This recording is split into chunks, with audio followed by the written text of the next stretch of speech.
इस क्वेश्चन को maximum student जो है वो विजुअलाइज ही नहीं कर पाते।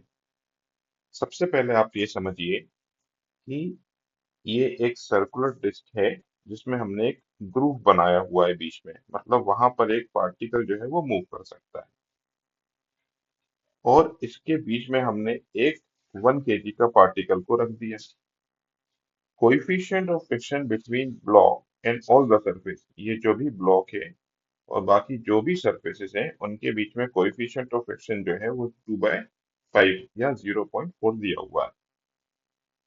और डिस्क का जो एक्सेलरेशन है इस तरफ वो 25 मीटर पर सेकेंड स्क्वायर दिया हुआ है। तो we have to find acceleration of block with respect to disc, और cos थीटा का वैल्यू भी दिया है। देखिए, सबसे पहले बोला गया है कि ये हॉरिजॉन्टली प्लेस्ड, हॉरिजॉन्टली का मतलब ये एक टेबल है और इस टेबल पर इसको रखा गया है। तो ये जो ब्लॉक है, मान ले वो mg फोर्स नीचे की तरफ लगा रहा है, क्रॉस से मैं इंडिकेट कर रहा हूँ, तो ऊपर की तरफ नॉर्मल रिएक्शन लग रहा होगा। तो mg फोर्स नीचे है और नॉर्मल रिएक्शन ऊपर है, और वो नॉर्मल रिएक्शन इसको बैलेंस कर देता है। तो पहला, ये मेरे पास में एक ब्लॉक है, ये रहा। और अगर कोई बोलता है कि ये आई डायरेक्शन है, ये जे डायरेक्शन है, प्लेन का डायरेक्शन है, और ये के डायरेक्शन है, तो एक mg जो है वो अंदर की तरफ लग रहा है, मतलब माइनस के डायरेक्शन में लग रहा है, और नॉर्मल जो है वो ऊपर की तरफ लग रहा है, दैट इज के डायरेक्शन में।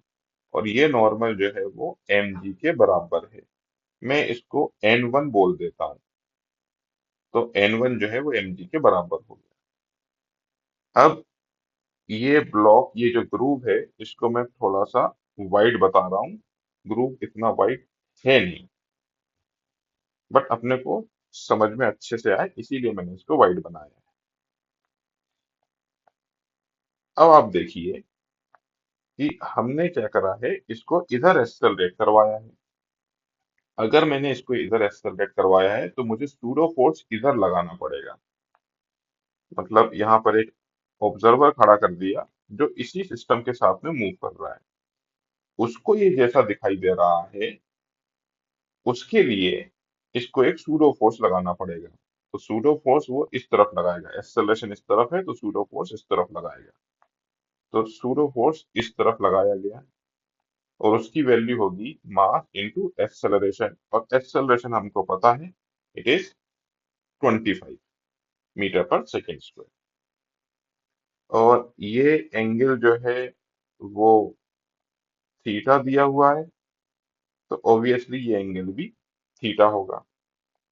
अब इस सूडो फोर्स को मैं रिजॉल्व कर देता हूँ। एक इस तरफ, that will be m a cos theta, और एक इस तरफ एम ए sin थीटा। ये देखिए, अब होगा ये, जब इस तरफ फोर्स लगेगा तो ये ब्लॉक इस तरफ चला जाएगा। तो फाइनली क्या होगा, फाइनली ये जो भी ब्लॉक है वो यहाँ पर आ जाएगा। देखिए, और अब इस ब्लॉक पर सूडो फोर्स की वजह से हमने फोर्स लगाया है एम ए साइन थीटा। तो इसी जगह पर एक नॉर्मल रिएक्शन अलग से लग रहा होगा साइड में, दैट इज n2। और ये जो n2 की वैल्यू है वो एम ए साइन थीटा के बराबर होगी। अब क्वेश्चन ये है कि हमने यहाँ पर n2 निकाला ही क्यों। तो देखिए, एम ए cos थीटा की वजह से ये जो ब्लॉक है वो इस तरफ मूव करेगा, क्योंकि एम ए cos थीटा इस तरफ लग रहा है।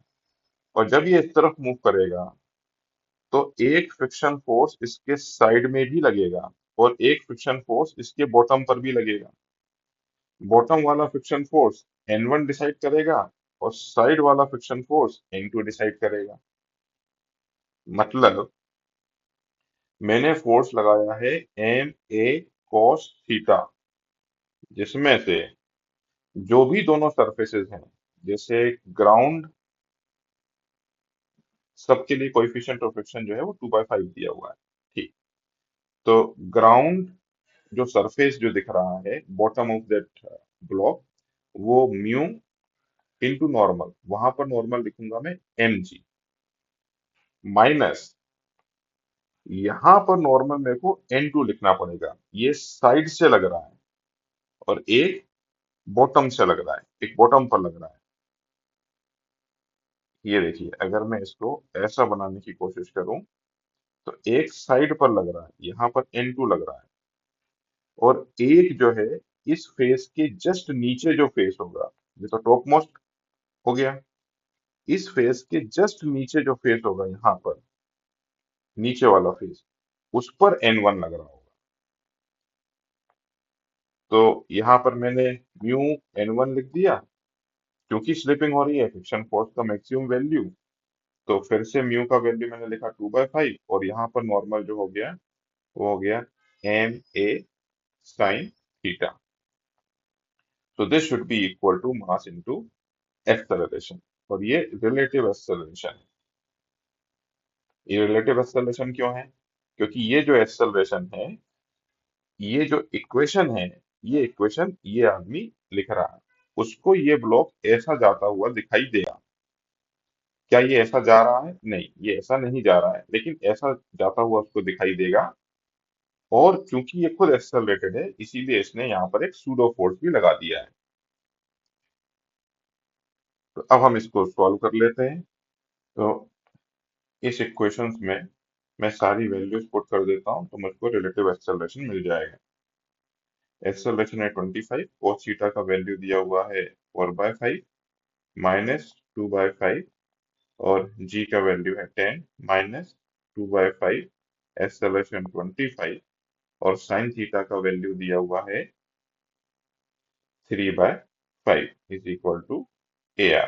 तो यहाँ से 5, 25, तो 5 इंटू 4, ये हो गया 20, माइनस यहाँ हो गया 2, तो दिस इज -4, माइनस यहाँ 5, 5, 25 कैंसिल हो गया तो -6 दिखाई दे रहा है, is equal to AR, which implies AR will be equal to 10 metre per second square.